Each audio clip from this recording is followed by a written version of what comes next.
اور جب تمہارے لڑکے بالغ ہو جائیں تو ان کو بھی اسی طرح اجازت لینی چاہیے جس طرح ان سے اگلے یعنی بڑے آدمی اجازت حاصل کرتے رہے ہیں۔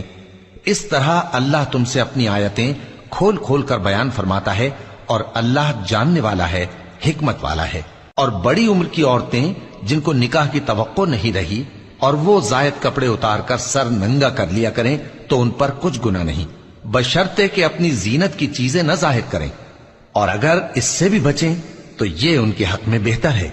اور اللہ سنتا ہے، جانتا ہے۔ نہ تو اندھے پر کچھ گناہ ہے اور نہ لنگڑے پر اور نہ بیمار پر اور نہ خود تم پر کہ اپنے گھروں سے کھانا کھاؤ، یا اپنے باپ دادا کے گھروں سے، یا اپنی ماؤں کے گھروں سے، یا بھائیوں کے گھروں سے، یا اپنی بہنوں کے گھروں سے، یا اپنے چچاؤں کے گھروں سے، یا اپنی پھوپھیوں کے گھروں سے، یا اپنے ماموؤں کے گھروں سے، یا اپنی خالاؤں کے گھروں سے، یا اس گھر سے جس کی کنجیاں تمہارے ہاتھ میں